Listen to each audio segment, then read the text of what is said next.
Top Gun Maverick Review. Welcome to True Recaps. Spoilers ahead. Today we are going to review the second installment in the Top Gun film series, the Top Gun Maverick, released in 2022. The opening text describes how the United States Navy created a fighter pilot training school in 1969. The official name is Fighter Weapons School, but the recruits call it Top Gun. On the ships where the pilots take off or return, we witness several recruits and Navy guys. Captain Pete Maverick Mitchell, played by Tom Cruise, takes his motorcycle to a base where he is scheduled to fly a scramjet, but he is informed that Rear Admiral Chester Hammer Cain, played by Ed Harris, is on his way to shut down the program in order to shift funding elsewhere. Maverick takes the aircraft just as Cain arrives and he flies it into the sky, exceeding its original Mach 9 projection and reaching Mach 10, much to the pleasure of the crew. Maverick, on the other hand, tries to take it quicker and ends up damaging the plane, but he manages to eject in time. Cain chastises Maverick for his conduct, but instead of grounding him, Cain informs him that he has been summoned back to NAS North Island by his former rival and colleague, Admiral Tom "Iceman" Kazansky, played by Val Kilmer. Maverick arrives at the base where he meets Vice Admiral Bo "Cyclone" Simpson, played by John Hamm, and Rear Admiral Solomon "Warlock" Bates, played by Charles Parnell. Cyclone states unequivocally that he does not see in Maverick what Ice does, but he informs Maverick of the mission at hand. A renegade nation is running a uranium facility, and Maverick needs to educate a new bunch of recruits how to get to the base and bomb it. Maverick visits a club and re-encounters Penny Benjamin, played by Jennifer Connelly, an ex-girlfriend whom he dumped a time ago, which irritated her Admiral father. She has no ill will for Maverick, but she forces him to pay for a round for everyone at the bar. The fresh class of pilots is drinking at the same tavern. Hotshot Jake, Hangman Saracen, played by Glenn Powell, is one among them, and he regards himself as the most likely to lead the new class.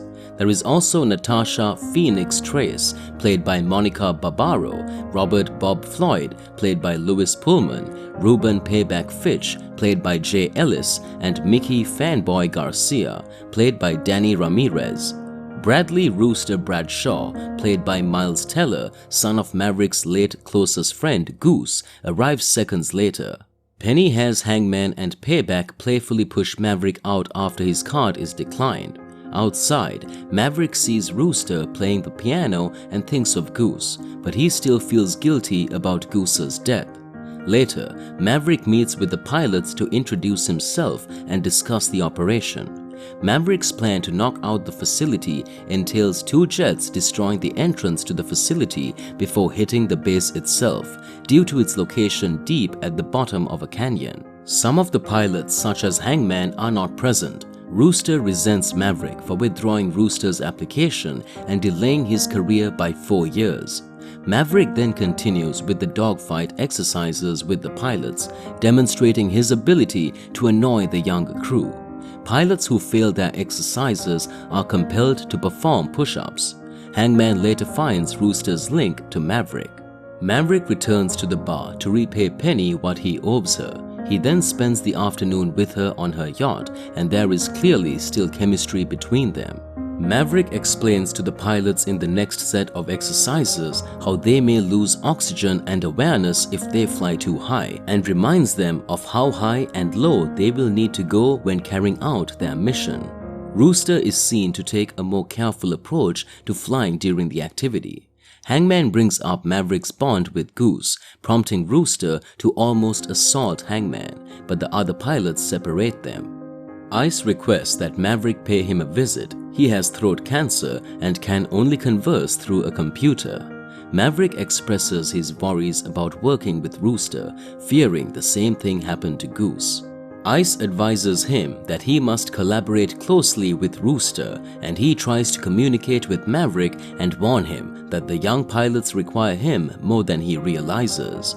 Cyclone walks out onto the runway to discover that no one is there. He discovers that Maverick invited the pilots to the beach to play football as a bonding exercise, which appears to be working because they are all having a good time.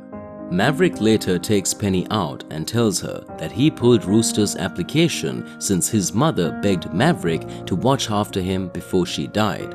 The pilots are then put through a training exercise in which they must hit the target at a specific altitude and time. Everyone fails to finish the mission on time, leaving Phoenix with no choice but to eject before her plane crashes.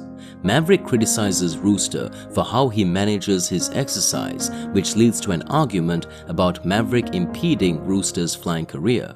When Warlock enters to notify them that Ice has died, they are interrupted.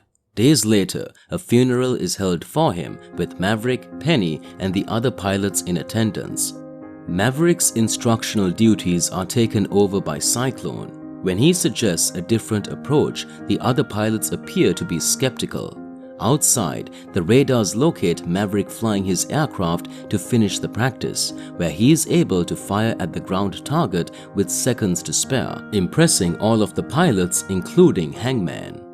Maverick chooses Rooster as his wingman and is joined by Hangman, Phoenix, Fanboy, Payback, and Bob to complete the objective. They fly toward the facility while their neighboring aircraft carrier launches Tomahawk missiles at the base to destroy the runway, leading enemy planes to scramble back toward the target. They successfully launch a missile and destroy the facility, but the adversary dispatches more pilots to pursue them. The pilots begin to return to base, but Maverick's plane is shot at, leading him to crash. Rooster turns around and heads to Maverick's aid. While Maverick is on foot, a chopper begins firing at him, but Rooster takes it down just as his own jet is fired down, but he manages to evacuate himself in time. Maverick and Rooster regroup and develop a strategy to escape. They spot and seize control of an F-14 Tomcat. They take off and are pursued by enemy jets, resulting in a dogfight. Although Maverick manages to shoot out two of them with gunfire and flares, they run out of ammunition just as a third jet approaches. Rooster is also unable to extract himself, so the two accept their fate until Hangman arrives and smashes the last jet. Maverick and Rooster return to the carrier, where they are congratulated by their crew. Rooster and Hangman have a newfound respect for one another, and Rooster regards Maverick in the same manner his father did. In Maverick's hangar, Rooster assists Maverick with repairs on a P-51 Mustang. Penny appears and Maverick offers her a ride on his jet. In this emotional happy ending for all, Rooster stares at a photo of his and Maverick's completed mission alongside a photo of his father and Maverick in their prime, while Lady Gaga's Hold My Hand plays in the background. And Maverick flies off into the sunset with his girl. Overall, everyone gets the closure they deserve 36 years after Goose's tragic death. That's all for this video. Please like, subscribe, share and comment on this video if you enjoyed it.